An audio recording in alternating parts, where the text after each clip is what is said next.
అందరికీ నమస్కారాలు. నా పేరు జగదీషు, జనసేన పార్టీ. ముఖ్యంగా ఈరోజు భూపేశ్ అన్న నాయకత్వాన్ని ఈ రాజోలు ప్రాజెక్టులో ముంపు బాధితుల బాధితులని ఎవరైతే రైతులు ఉన్నారో వారి యొక్క కష్టాలు తెలుసుకోవడం కోసం ఈరోజు మేము ఈ పాదయాత్రను ఉమ్మడిగా కలిసి చేయడం జరిగింది. ముఖ్యంగా ఈరోజు ఈ ప్రాంతంలో పర్యటించి మీ యొక్క కష్టాలను తెలుసుకొని నెక్స్ట్ జనసేన తెలుగుదేశం ఉమ్మడి ప్రభుత్వం ఏర్పడినాక నెక్స్ట్ చంద్రబాబు నాయుడు గారు అయితే పవన్ కళ్యాణ్ గారి దృష్టికి తీసుకెళ్లి మీకు ఏదైతే నష్టపరిహారం ఉందో అది అందేలా చేసే బాధ్యత మన భూపేశ్ అన్న గారు మేము తీసుకుంటామని తెలియజేస్తున్నాము.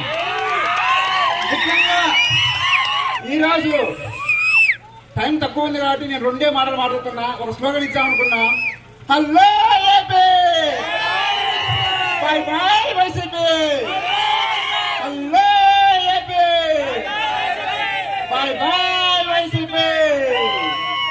జై జనసేన, జై తెలుగుదేశం, జై చంద్రబాబు నాయుడు గారు, జై పవన్ కళ్యాణ్ గారు, జై భూపేశ్ అన్నకి జై.